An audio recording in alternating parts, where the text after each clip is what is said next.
There are so many things to do at Disney World other than the theme parks. A lot of people don't even realize that they can resort hop to any of the Disney resorts, even if you're not staying there. Today is part 1 in our series on how to resort hop, and we're specifically talking about transportation to and from resorts. So if that interests you, hit that subscribe button and stay tuned. Hey guys, it's Kayla and Mark Allen. We like to travel a lot, especially to Disney World. Follow along on our journey as we give you tips and tricks to help you create your own ever after. Welcome to Dream It and Do It, bringing a little Disney magic into your home. We actually started this series quite a while ago, but we kind of abandoned it. And so we're bringing it back, but we're also going to kind of mix it up just a little bit on how we do it. This is going to be kind of almost more podcasty style, I would say. So a little more conversational, a little less of us just talking at you, and we're just going to kind of have a fun conversation. And we're also going to have some fun, so be sure to stick around until the end if you want to be involved with that. So today we are talking about resort hopping and specifically transportation between resorts. First of all, this is something that a lot of people don't really realize. Like, if they've never been to Disney, they don't realize that this is something that you can do. And I guess we should probably explain what resort hopping is just a little bit. We'll be diving a little deeper into that in the following episodes. But do you want to tell them a little bit about hopping? So, I mean, realistically, Disney World has how many resorts? Over 30. Oh, yeah. And all of these resorts have all different restaurants and merchandise locations and just fun little quirks. Now, obviously with resort hopping, you can't use like their pools or anything like that, unfortunately, unless you're staying there, of course. But still, even without like pool hopping or something like that, there's a lot of them have lounges or bars or pool bars, whatever that might look like. And so they all have unique items that most of the time are worth your way going out of. Well, and I like too that every resort is very individually themed. So they're all very different from each other. And so it's kind of fun if you want something a little bit different pace than the theme parks. It's a great way to spend a day at Disney without having to purchase a park ticket. And there's a lot of fun things to do. However, I will say that it has become easier in recent years, but it used to be that resort hopping was a little bit tricky to maneuver, especially if you weren't familiar with Disney's free transportation system, which is what we're going to be talking about today, is kind of the ins and outs of like how to get everywhere. So that hopefully on your next trip, you guys will have an easier time getting to wherever you want to go. And I will preface, some resorts are definitely still tricky to get to. Yes, and we will talk some good tips later on how to get to those resorts as well. So the first thing I kind of want to chat is, what are all the different types of Disney transportation that are available? So when you are staying at Disney World, even if you're not staying at Disney World, you can utilize their free transportation. Obviously, if you have a car, like a car rental or something, this is going to be a totally different game for you. But we're mainly talking about Disney's free transportation today. Yeah. Which is? Buses. Monorails. That's it? You want to try that again? I didn't. There are 4. I'll give you a hint. There's 4. Buses, monorails, boats, and the Skyliner. Yes. And potentially a 5th one if it comes back. And that is minivans. But those aren't free. Right. So we will chat. We'll talk a little bit about that in a bit too. But that one, if it does come back, is a paid service offered by Disney. So the one that you'll see the most is the buses. Pretty much every single resort will have access to the buses. However, you cannot travel from resort to resort on a bus. There is nowhere that you can do that. You have to essentially take a bus to either a theme park or to Disney Springs, and then take another bus to your final destination. So these It's definitely doable. You can do it. And you can do it anywhere, but it does probably, I would say, take the longest. Yeah, that definitely takes the longest, and it's definitely not the most convenient either because, say, for example, if you're staying at Pop Century and you want to go over to French Quarter and get some beignets, you can't just take a bus over there. Right. You'd have to go from like Pop Century to Hollywood Studios and then catch a bus there to go over to French Quarter or Disney Springs. Yeah. And so realistically, you could be waiting for a bus for 20 minutes at each location. And that doesn't even include travel time. And so it can take a long time doing that. So it's one of those, like, it's definitely something that you can do at every single resort, but you will want to kind of make sure that you know if there are other available options, they may be better for you. So we want to talk about some of our favorite, like, loops, I guess you can call them, to resort hop. The reason why we love doing this is because it's very convenient, very easy. And that is because they either use the monorail or the Skyliner or the boats or things that just kind of seem to work a little bit quicker. Right. Sometimes. Obviously, it depends on the lines. But the first one, and I would say the one that most people know about, is the Monorail Loop because it's very visible. You can very clearly see where you go. There are three resorts on the Monorail Loop, 3.5.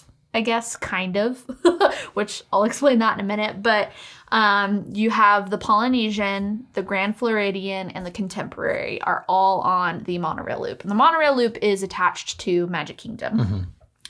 Now, there is a monorail that goes from Magic Kingdom to Epcot, but that currently, at the time of filming, is not open. Hopefully, it will be open very soon. So if you are staying at a resort that's closer to Epcot, you can always use that to, like, come over. But mainly, we're just talking those 3 resorts.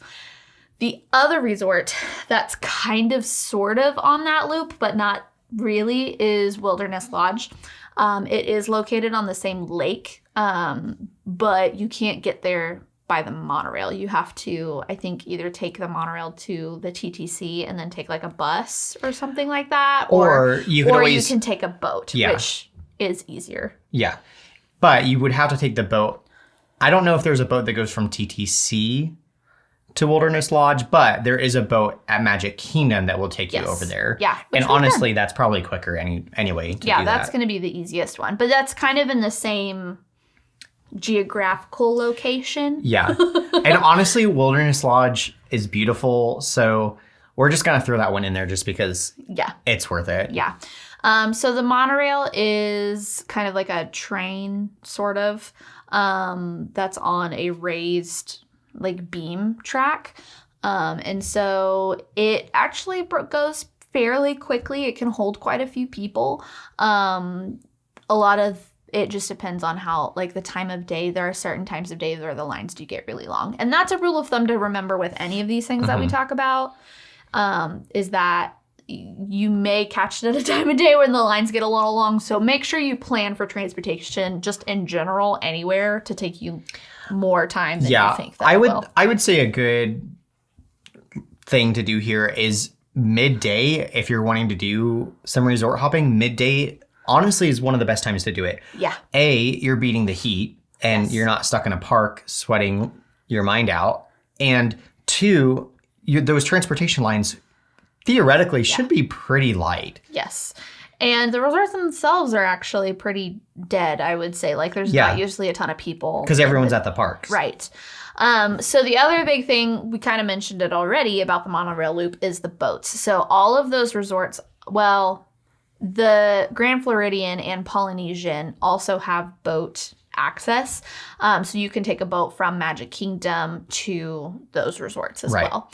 So you can kind of pick and choose. You can kind of see the gates for both are very close together. So you can see if the monorail line is super long, but there's nobody at the boats, then you can do that, or vice versa. So. Well, and also a pro tip here is that if you are wanting to do some resort hopping around the monorail loop and both of those lines for whatever reason are super long, you can actually walk to the Grand Floridian now. That's true. true. That could be a great way to start, beat the Magic Kingdom lines. Like, for example, if you're leaving Magic Kingdom and doing some resort hopping in the evening, something like that, just walk over to the Grand Floridian. Or the Contemporary. Or the You can Contemporary. do either of them. Yeah, you can walk to either one. And you can start at one of those resorts and then just get on the monorail at one of those resorts and continue your way around. Yes. So kind of just to recap that. So you've got the Polynesian, Grand Floridian, the Contemporary, and kind of sort of the Wilderness Lodge. Those are all kind of in that same area. Those are great to kind of park hop together because you can either take the monorails or the boats to any of those resorts, or you can walk to them. So that's pretty great.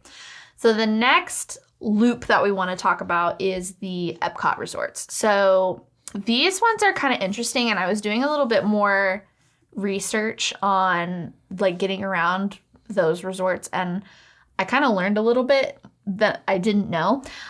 So I knew there was a boat from Hollywood Studios to something in that area, but I could never figure out like what it actually went to because we haven't tried that boat. But you can actually take a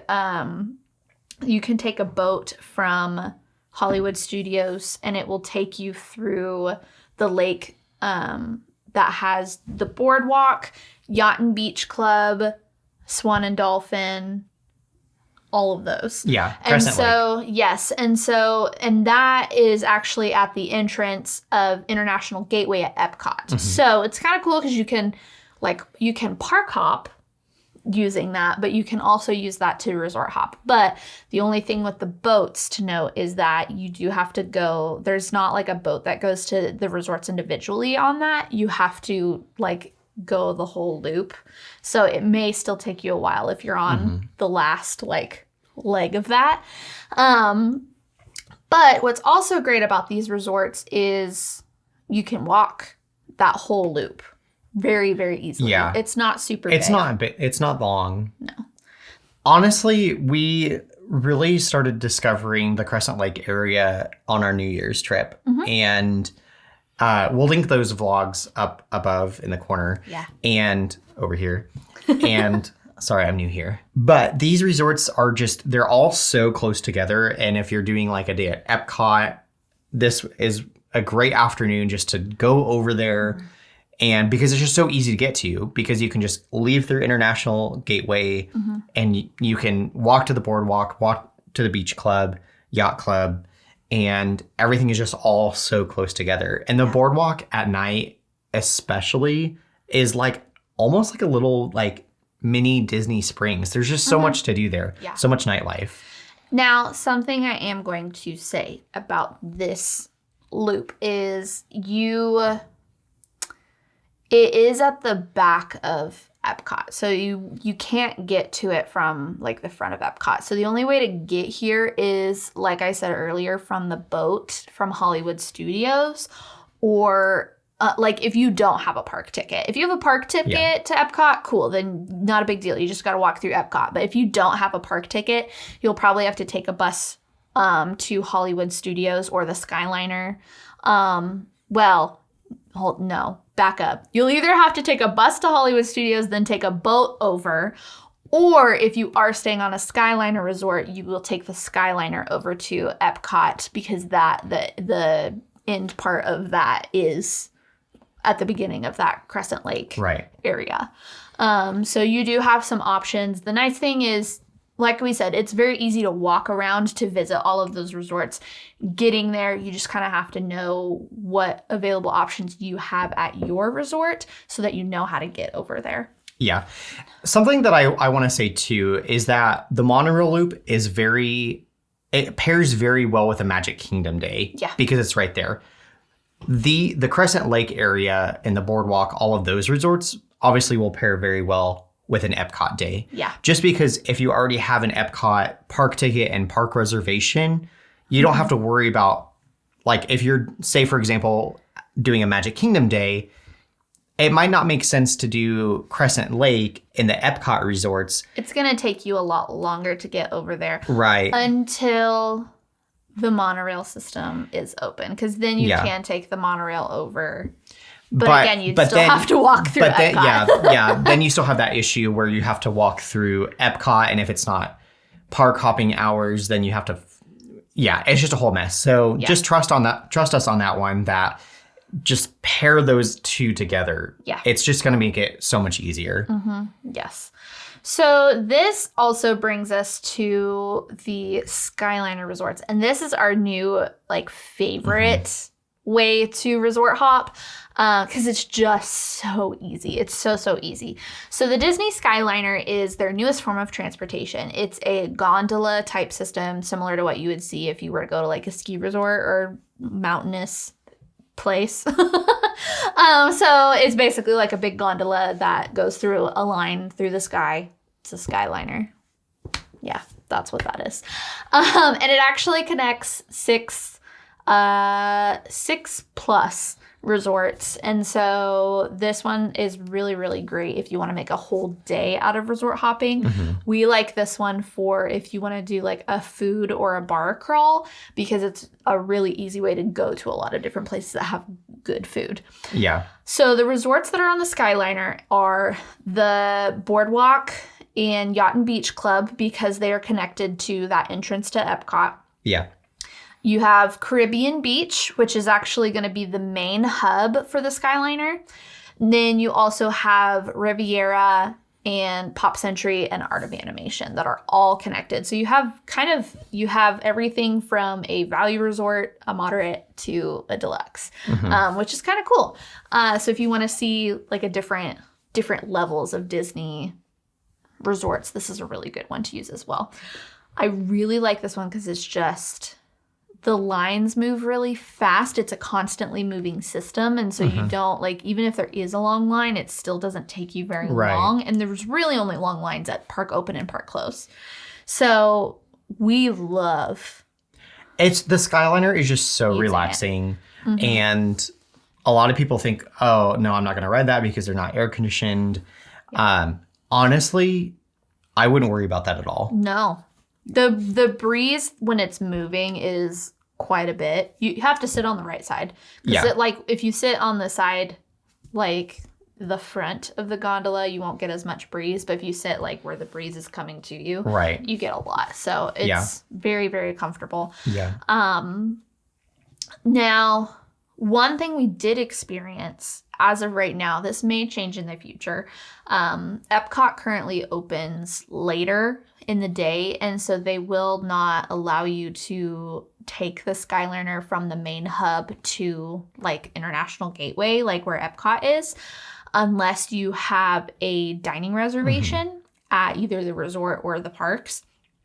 So early in the morning. Yes, before park open. Right. Once the park opens, it doesn't matter. They don't care. But before park open, so if you're going for a breakfast, we were trying to go to Primo Piatto at the Riviera for breakfast, and we were not allowed to take the Skyliner from the hub to Riviera, which isn't that big of a deal for that, just because it was, I think, it's about an 8-minute walk. You just have to walk through Caribbean Beach Resort, because Riviera is at the end of it. So that wasn't a big deal, but that is something to note if you're trying to go somewhere for breakfast. Mobile order doesn't count. So you have to have an actual dining reservation. And that's why I say resort hopping is it's a great thing to do in the afternoon or early evening, because you don't have to worry about, are they going to be open, or is this transportation system going to be open? Because sometimes the Skyliner can have really weird operating hours. Yeah. It's kind of weird how that works. They will always have a sign at each station that says what the operating hours to each station is for that day. So make sure you look at that, because I know there are days where it'll close early or whatever. It's a little weird, but we really enjoy doing that whole loop. I love it because there's so many resorts. Right. There's so many resorts that you can visit. And so if you really want to make a whole day out of resort hopping, that's the way to do it. Oh, for sure.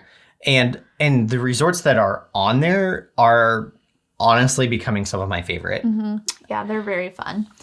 And what's great too is you can actually stay at a value resort.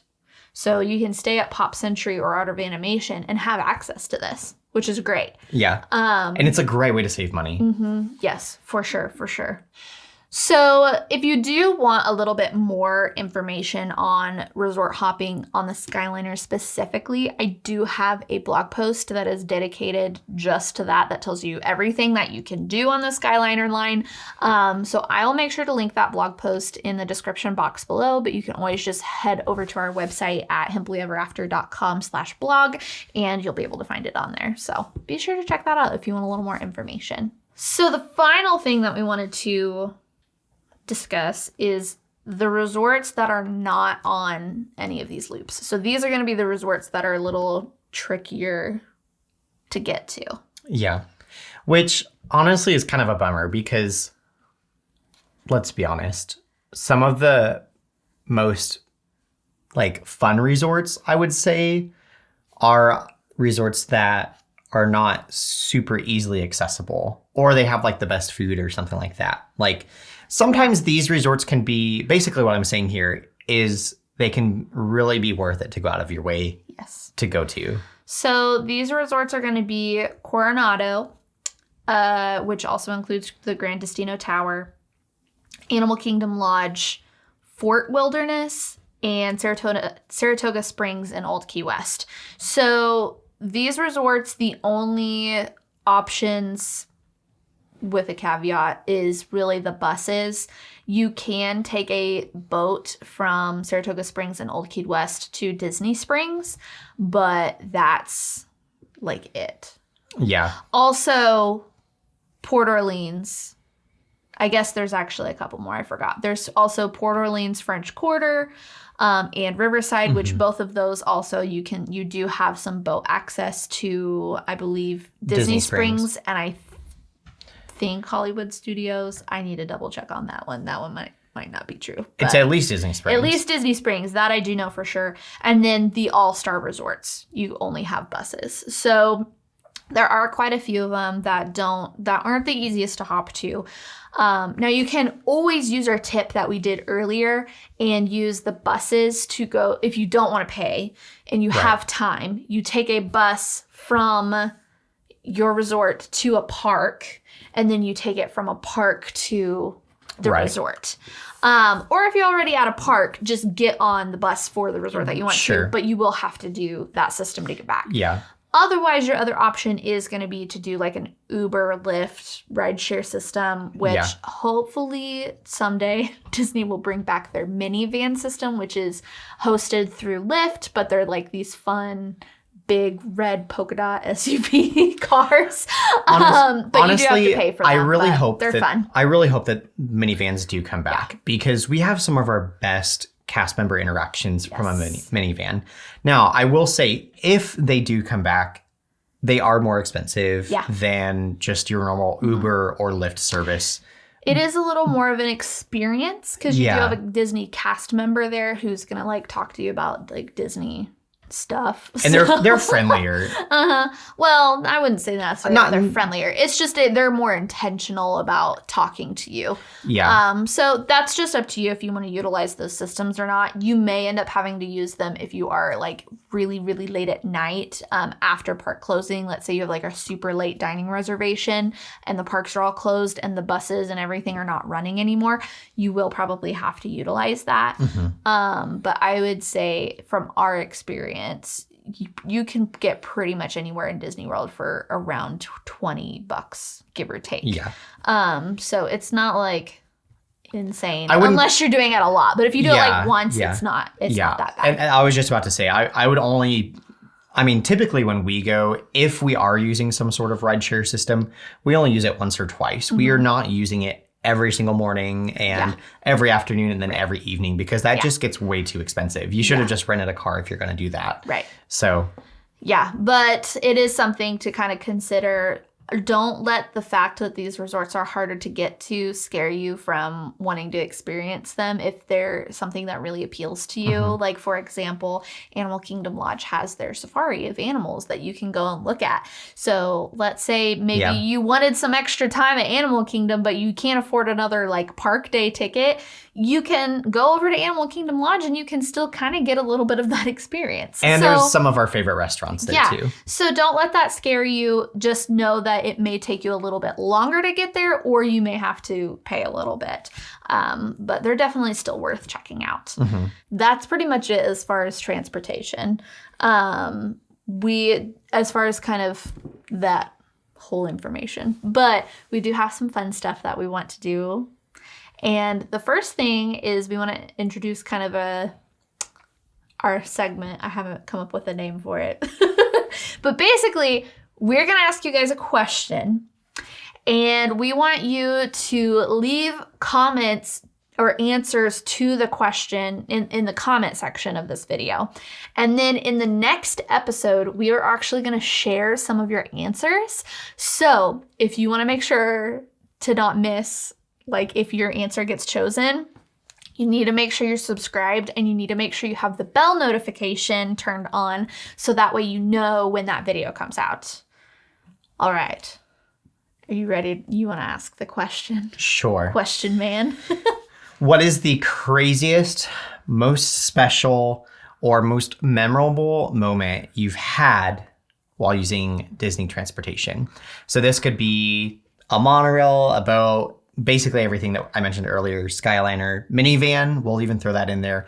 Whatever that might be, what is your most favorite? Or I might even add, like, what's your, like, horror story, I guess?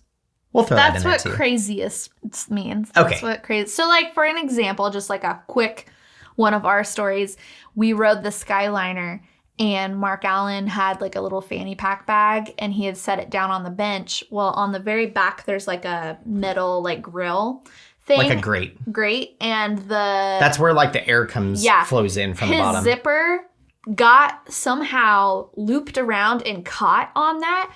And so we got to the station to get off and we could not get his bag off. Like, yeah, we it were was just, like, they're like, are you getting off? Seat. And we're like, we're trying. And so luckily he was able to just like yank it off and kind of popped the zipper a little bit and we did it and it was fine. But it was a funny memory. So anyways, give us your answers in the comments below. We're going to choose the best ones to share with you guys in the next episode. I'm excited to hear what they say. Yes. So now we have another segment that we are going to do that's called Just for Fun. And this is going to be something different every week. So this week we're going to give you some fun facts about Disney transportation. But before we do that, if you are getting value out of this video, it would really help us out if you give us a big thumbs up on this video and maybe share it with a friend. If you have someone who would find this information useful, send them a link over because we always like to help as many people as we can. So yeah, Disney has one of the largest bus fleets in the entire state of Florida. Fun fact. They have 350 buses, and they are the third largest fleet behind Miami and Jacksonville. Yep. I had no idea. Which, honestly, if you think about it, it makes total sense because think about how many resorts they have, how many parks they have, and they're constantly running buses. Oh, but it gets better. Just wait.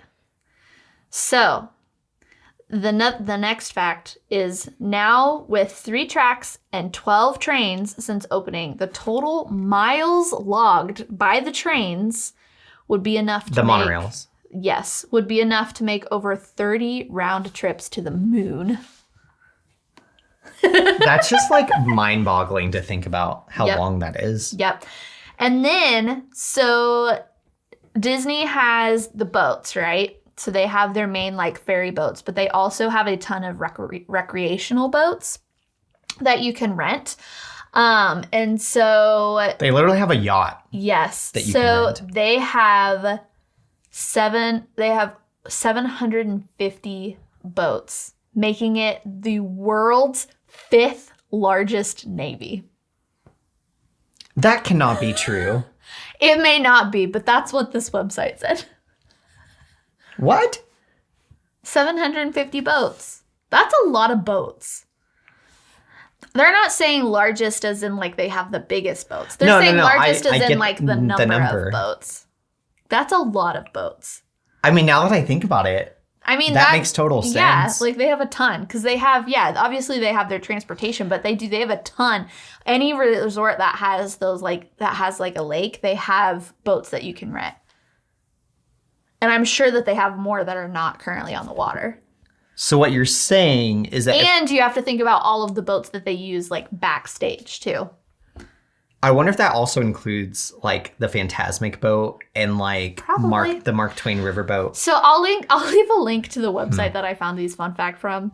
If they're not true, I'm sorry, but I just thought they were fun. So we're sharing them with you. So what you're saying is that if there's another world war, we should go to Disney. To Disney. Yes. Oh, I thought this was kind of a fun one. So if you have been to Disney before and you've driven around and you looked at a lot of the road signs, a lot of them have Dopey Drive or World Drive or whatever. So you kind of recognize what those are. But there are actually several roads that you probably wouldn't recognize. So there's Sherberth Road and Erlo Bronson Memorial Highway, stuff like that. So those are actually tributes to the landowners that Disney bought the land from. Oh, that's really cool. I didn't know that. Yeah. I thought that was a fun fact. So this one is actually very intriguing and just shows how big Disney is. And that is the fact that Disney transportation carries over 150,000 people. On the monorails alone. Just on the monorails. Per day. Per day.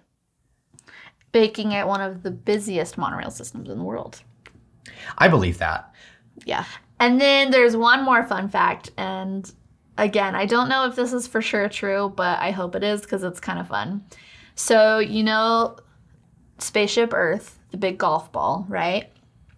There is 11,324 triangles on Spaceship Earth. Epcot's parking lot contains 11,324 parking spaces. Coincidence or clever Imagineer? You decide. Or false. Or false. I don't know. How cool would that be, though? I mean, I feel like Epcot or Spaceship Earth has that many triangles. Probably. Yeah. I mean, that makes sense. Now, I would believe that. Granted, I don't know if they've done any, expansions to the parking lots, whatever, but... Well, they can't because it has to match. It has to match. It has to match. Or they have to make Spaceship Earth bigger. So that concludes our just for fun section. Overall, personally, we love resort hopping. It is one of our favorite things to do.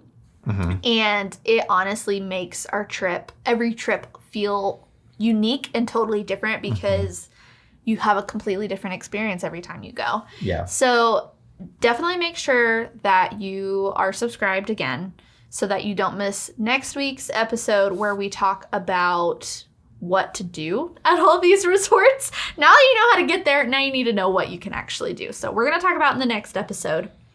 But if you would like to find a way to kind of help support our channel so that we can continue doing these fun videos for you, of course, like we mentioned earlier, make sure you give it a thumbs up, share with friends who you think would find this valuable, and maybe even consider joining our Patreon page. So we have recently launched this and we are giving you behind the scenes. We are giving you access to our monthly and bi-monthly newsletters where we give you all kinds of early access news to our lives and our trips and all of that stuff. And you will even be able to find an uncut version of this video. So you can see all the things that don't make the final cut on YouTube. So you can access that. We will have the link to our Patreon page in the description box below. But that is all we have for you guys today. Now go create your ever after.